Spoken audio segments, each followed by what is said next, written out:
So one of Jung's critiques of Protestantism was that the critique of Catholicism is that it might fall prey to the authoritarianism that's in some sense implicit in the Roman-like structure of the church and the hierarchy that's there. But his critique of Protestantism, the danger there was that everyone would become their own church, and then their identity would become self-proclaimed in some fundamental sense, because with no mediating structures between the divine and the person, it's easy for the person in some sense to usurp the position of God. And one of the things that's puzzled me about the recent insistence that people can self-define their own existence is that they're attributing to themselves in some real sense the omniscience, omnipotence, and omnipresence of God, because their stance is something like, I am that I am. Yeah, that's why it's pride. Right. And I really see those things as tightly linked. It's one of the things that's tilted me, I would say, ethically in a more conservative direction, because even in the psychotherapeutic literature, you see this Rousseau-like underpinning, which more or less assumes that sanity is part and parcel of the autonomous individual. And so there's a Rousseauian element there's a Protestant element, and a classic liberal element. And I've fallen prey to that to some degree by thinking of the sovereign individual as the fundamental unit of value.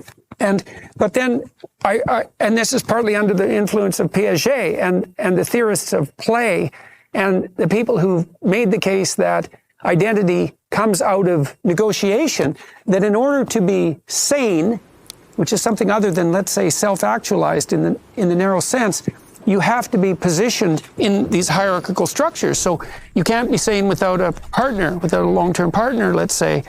Or if you don't have a long-term partner, you better have some children or some parents. And if you don't have them, you better have some friends. And if you don't have them, you better at least have some colleagues and a town and a city and a state and a country, all the way up the hierarchy. And that what the sanity then becomes is the symphony-like ordering of that entire structure, rather than the autonomous health of the autonomous psyche, self-defined, also conjuring up the notion that all of that embeddedness is nothing but an imposition in the manifestation of your autonomous self, which is also something that Rousseau would tilt towards, right?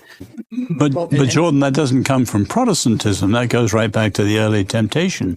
You shall be as God. Mm-hmm. Now, Protestantism certainly reinforces one extreme. You're right about that. You think, say, of Heine's famous description of Marx, you are a godless self-god. Mm-hmm.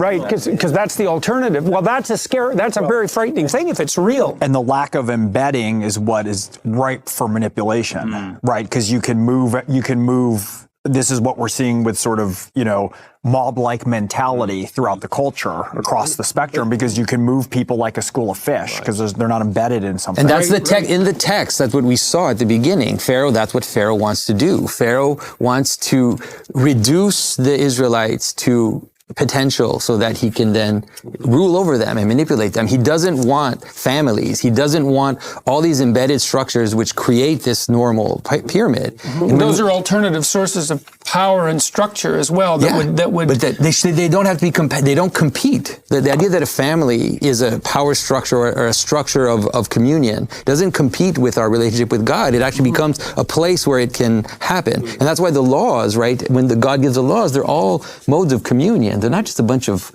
like rules or moral rules. They're methods of being together and of ultimately loving each other. That's methods of negotiation. Yeah. Mm-hmm. So Pharaoh makes them slaves, obviously, and Hayek would say that's what modern collectivism does, makes us serfs.